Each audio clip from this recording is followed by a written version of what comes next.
spend every Sunday just living good. Might do a little fishing, a little hunting on the weekend. With a bow I'll be sneaking back in the woods. A little bit crazy, every now and then maybe. Like to kick off my boots and get lazy, but I'm living good, yeah. This episode of Pathfinder Outdoor Journal is being brought to you by Self-Reliance Outfitters, the Pathfinder School, Duluth Pack, Battle Horse Knives, Short Lane Arms, Lansky, Survival Resources, Carbon TV, and Survival Life.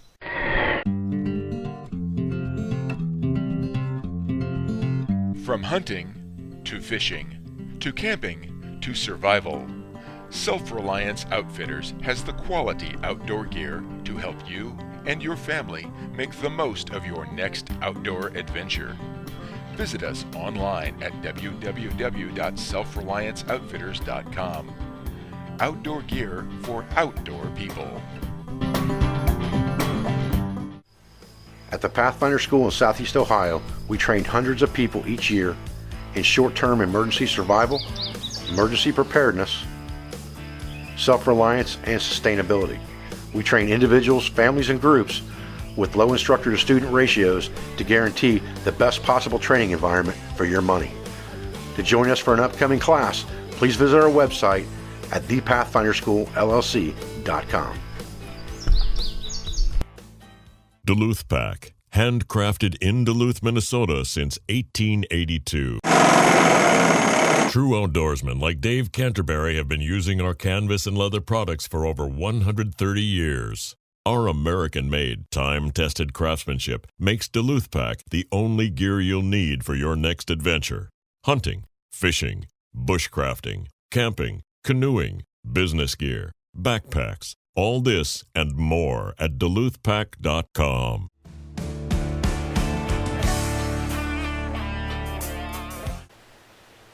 Much of the well-being of the frontiersman's family depended on his hunting, trapping, and fishing skills. It was oftentimes his chore to secure the meal or the next meal for his family. A bedroll containing his wool blanket, possibly some personal hygiene material, and a spare hunting shirt would have been the mainstay of the hunter's camp when traveling by foot.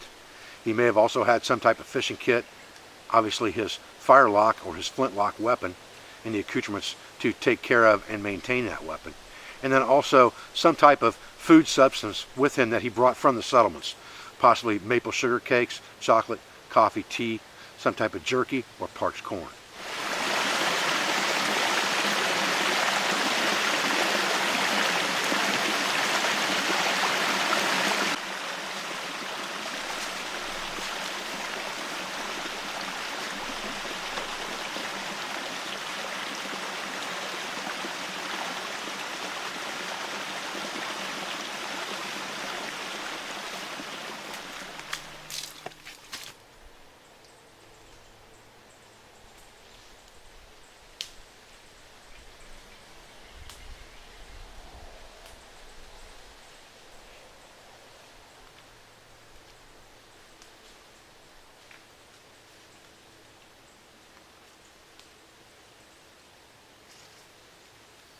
During his hunt or scout, the woodsman would always be on the lookout for natural resources that could help him with things like affecting fire. In this case, we have what's called the water vine or the grapevine, wild grapevine. Wild grapevine grows throughout the eastern woodlands, and it can be a good resource of natural tinder. A tinder source like this one, we do not want the outer bark. Just like many trees, what we're looking for is the fine fibers of the inner bark. And we can use our belt knife, if we have that good 90-degree spine, to aid us in scraping those fibers. And you can see I'm scraping those fibers down. And when I remove those fibers after the scraping, it becomes a nice fluffy pile of hair-like fibers that are nice and dry. Dry tinder sources like this grapevine bark or water vine bark would be placed somewhere safe. Many hunters would carry what was called a market wallet or a slit pouch, and it was a long piece of fabric or leather sewn into a tube with a slit in the middle, which is worn flapped over the belt. One side of that pouch may carry something like their tinder box with flint and steel, while the other side of that slit pouch was reserved for things like dry tinders. Stuffing those dry tinders in that pouch, folding it over like this into the belt and under the waistcoat would help keep those tinders dry and ready at hand for making emergency fires.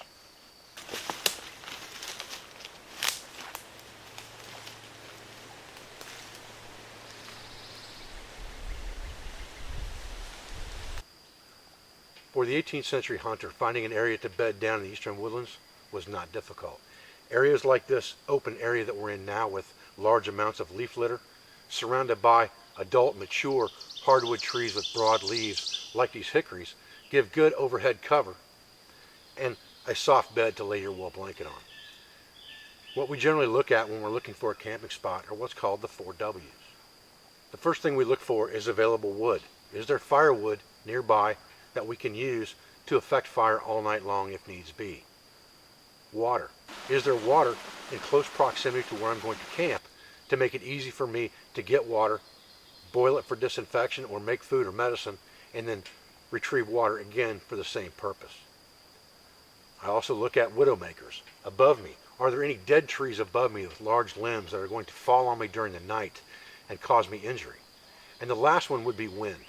And wind, in the general sense of the term in modern day, means that we're worried about things like the prevailing winds coming in and blowing smoke into our camp, or maybe we want the smoke to blow into our camp a little bit to drive away the bugs. Also, the prevailing winds are going to be where weather comes from. So looking at that in conjunction to the rest of our campsite can play a difference in where I decide to lay my bed for the night. The 18th century woodsman had one more W that he had to concern himself with, and that would have been war parties. He had to keep a constant vigil on his camp to make sure that he wasn't being invaded by Native American war parties. He had to make sure that he kept his fire low key, that he kept his camp location low key, that when he hunted and traveled, he kept a constant visual eye on his surroundings. And situational awareness was probably the most important skill that a woodsman could have.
The waistcoat was an integral part of the Woodsman's attire. It had two large pockets, one on each side, that would allow him to have things readily accessible to him that he may need on the trail. The market wallet, which would be strapped over the belt under the waistcoat, would help keep things dry and safe. On the outside, in the two pockets of his waistcoat, he may keep things that he needed while he were on the trail that he didn't want to unroll his bedroll to get at. He may keep a small piece of cloth filled with jerky.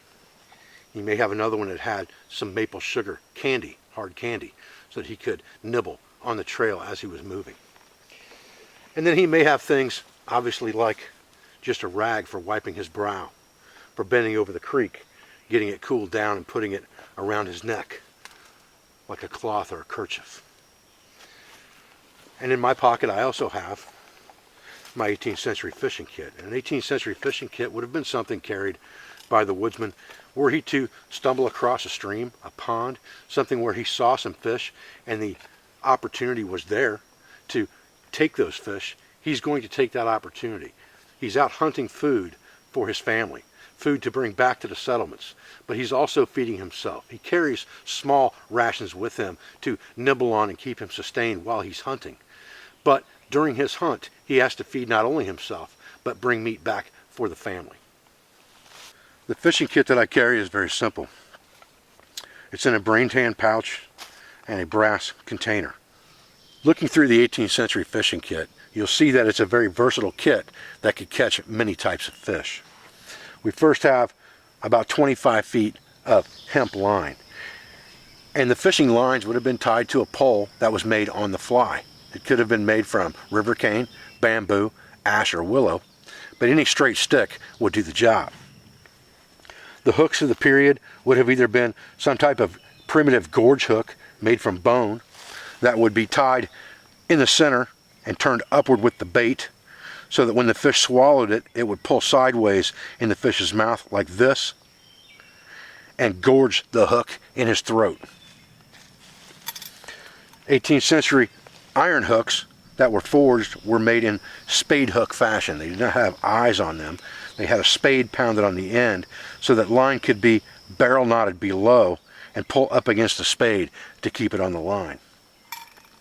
And I have several different sizes of hooks. This leader is made from deer sinew, and it's made from 3 pieces of deer sinew that have been hand braided to give me a heavier leader for larger hooks, depending on the type fish I'm trying to catch. There's a couple hardwood bobbers in here with stays in them so that it can be slid directly over the top of the line and pinned in place to give you a strike indicator or bobber. And then fly fishing was also very popular during the period, and I have a couple different things here for fly fishing. I have 2 horsehair leaders with hand-tied flies on them, one very small, one a bit larger, on 2 different horsehair leaders. And then I have a horsehair braided fly line. Again, that could be used in conjunction with a makeshift rod to allow me to fly fish in a stream for trout or things like that, or also for panfish on top water.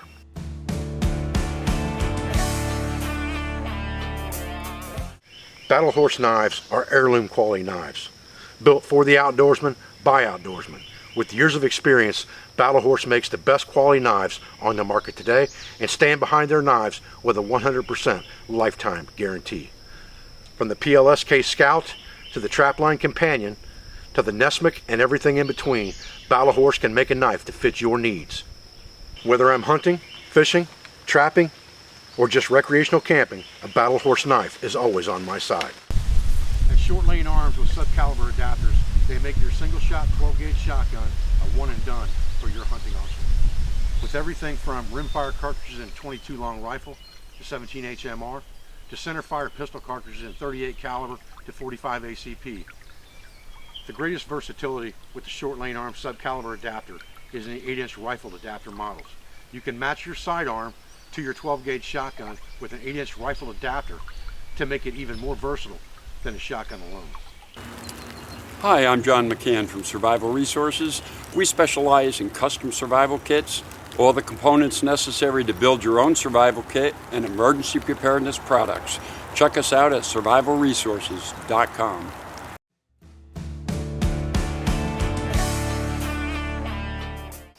In the 18th century, your fire would have been kept to a minimum, only what you need and nothing more. You would avoid damp and green woods altogether to avoid the smoke and avoid detection from the war parties. Your fire lock would be close at hand at any given moment. Shooting accoutrements and accessories right beside that. Bedroll would be laid out on the ground just before turning in. That way, if you had to leave at a moment's notice to sneak away, you could do so.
Understanding the trees that grew along the eastern woodland frontier gave the woodsman a four-season advantage for resources.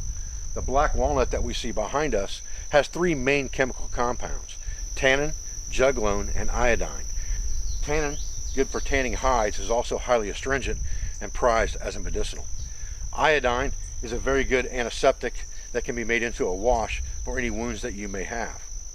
The juglone is a poison that's emitted into the ground from the roots of the tree to keep other trees or minimize other trees from growing around the black walnut so that it can achieve maximum growth and photosynthesis. But that juglone can also be used to poison fish.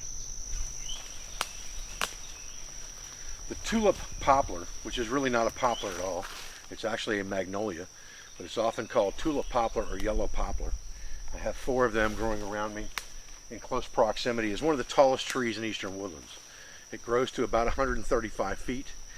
Generally has a conical or spade-shaped upper area to the tree that you can see in the distance if you're on high ground.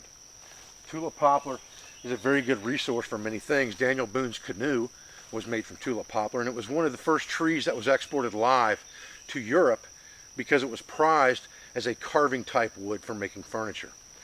It's also a very good medicinal because it's highly astringent because of the amount of tannin value that the tree has in the barks and things of that nature.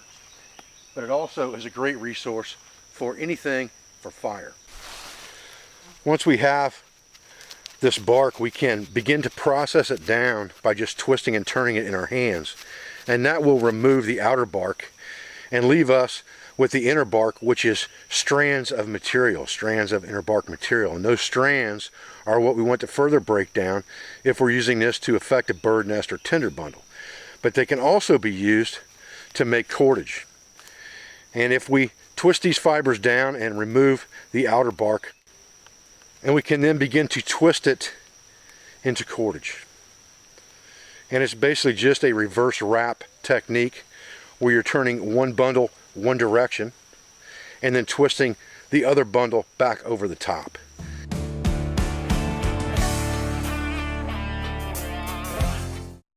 This week's survival tip on Pathfinder Outdoor Journal is brought to you by Carbon TV. Okay, so the precedence of rub cloth basically is we're going to take a piece of regular 100% natural material like a cotton, linen, Osnaburg, something like that, something that we have with us, and we're going to impregnate this with black powder. And you can't use smokeless powder for this. You can't use Pyrodex. And I'm going to use the triple F powder right out of my powder horn for my flintlock for this. And what we're going to do is we're going to wet the cloth or the gunpowder itself, and we're going to make it moist and kind of mushy, and then we're going to smear it into the cloth. And when we're finished with it, it's going to look something like this once it dries. It will be a gray color cloth. To just get that cloth nice and damp and kind of wring it out a little bit, and then smear the cloth into the powder like this, and just saturate that cloth with the black powder.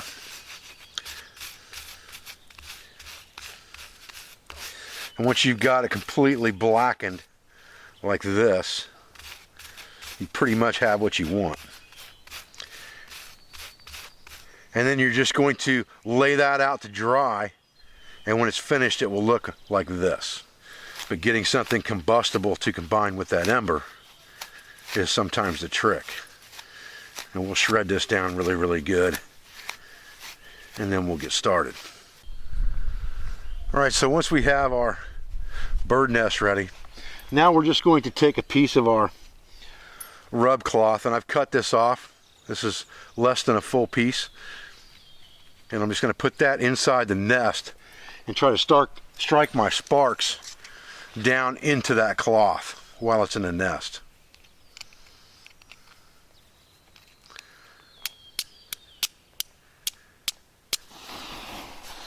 There we go.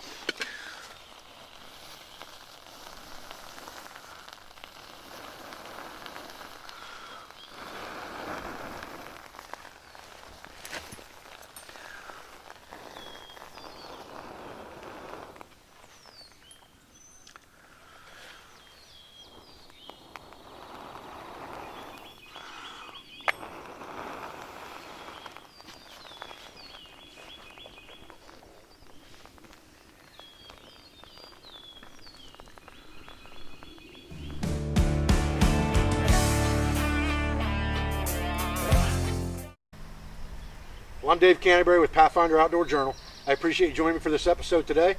Do me a favor, take a kid to the woods. God bless you, stay safe, and we'll be back with another episode real soon.